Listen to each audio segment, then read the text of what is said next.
All right, thank you so much for joining us for this week's edition of the Friday Five. I'm Ben Rosehart, joined this week by Concordia senior Kalin DeLuna from our women's lacrosse team. Kalin's a senior and a graduate of Mission Vista High School. Thanks so much for being with us. Thanks for having me. Absolutely. I wanted to make sure that again, this is, just loose discussion. We have 5 questions prepared for you.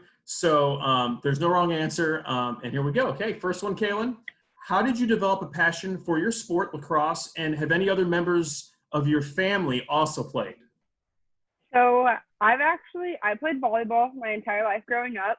Never touched a lacrosse stick until my sophomore year of college. So nobody in my family really played. There was like a club team at my high school, but I played volleyball growing up. So then when lacrosse was presented to me, I was like, why not? I miss being an athlete and I've always been one. So my freshman year of college was that tough, like transition going from having practice and like that structure to like having a lot of free time. And I didn't really want that anymore. So I knew a few girls that were on the team that reached out to me and it just sort of happened. Well, obviously we're glad that you did. And you guys, you have a lot of vocal leaders on the team, and you help out at the men's lacrosse games as well. The last couple of seasons. Second question now: if you literally could fly like an eagle, where are some of the places you would visit? I feel like I'd go everywhere. One place I've always wanted to go is Bali. I think it's beautiful there, and I'd definitely go to Europe.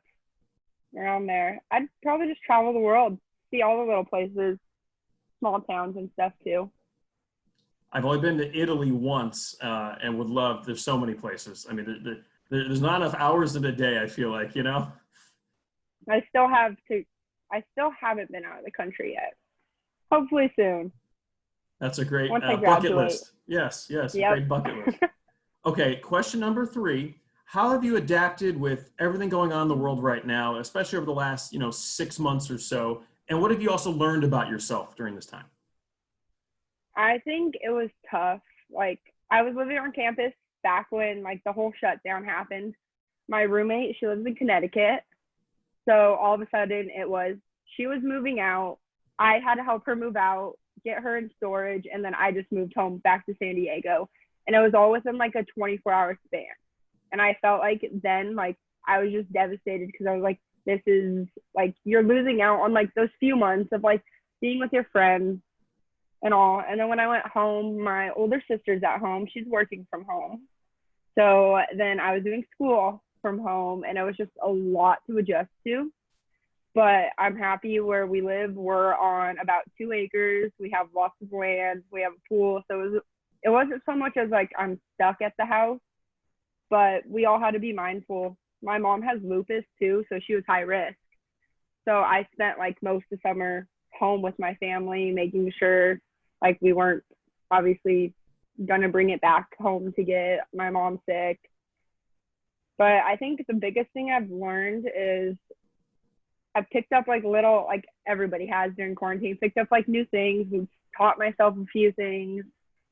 And I think the biggest thing I've learned is like I'm very much of a planner, and I like to have like plan for things. And with this whole thing, like you couldn't. You just kind of had to go with how things came day by day. And I think that was the hardest adjustment for me, that I learned a lot about myself through being able to adapt with that.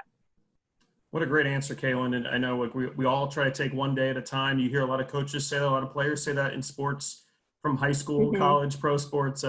And again, this is, another example of that for sure, to stay positive. Everyone is struggling in different ways that we may not even be aware of, but it's good to talk about that. And I appreciate that answer. So next question, also wanted to ask you about your major and what is your dream job? So I'm a biology major with a minor in kinesiology. My goal is I'll graduate this spring. I have a job lined up to be a medical scribe and also shadow and follow my orthopedic surgeon back home. And so I'll do that for about 1 to 2 years and get my hours in. And then I want to go to PA school. So my end goal is to be a physician assistant and most likely orthopedics. That is fantastic. Good luck with that. You're obviously on the right path. So my last question, kind of a tradition in this segment. What's one of your favorite Concordia memories that you'd like to share? That's a tough one. I think there's a lot. I think one of the coolest things for me was like being like freshman year was like move-in week, like at Concordia as a whole, because it was themed 90s, and it's really funny because my older sister went to Concordia, and when she was a freshman, it was the same theme.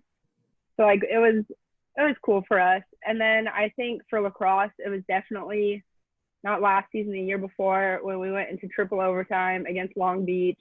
That game was intense. It felt like it went on for 6 hours, but it was so much fun. I remember that game. I think it was just to beat the buzzer at the last overtime It was period. like at the last second. I think that was probably one of the coolest memories, because that game, it took forever. I was proud of just how we persevered, like it was a lot of running. Like we persevered really well through that. And it was a tough game. And it was on senior day, right? It was senior day too. You can't write a more perfect script, to celebrate. Yeah. That is a great answer. And Sam, who was the senior, scored the winning goal. So it was cool. That was a cool memory.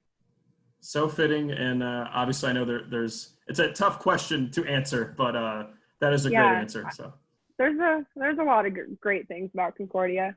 I'm the third one to go through, so that says something. Well, thanks again, for spending some time with us here on the Friday Five. And thanks for having me, Ben. Absolutely. Good luck the rest of the year on your classes and out on the field. And we look forward to our next guest joining us next week here on the Friday Five. And of course, also check out our Tuesday series, Think Fast. Thanks, Kalin. And thank you, Ben.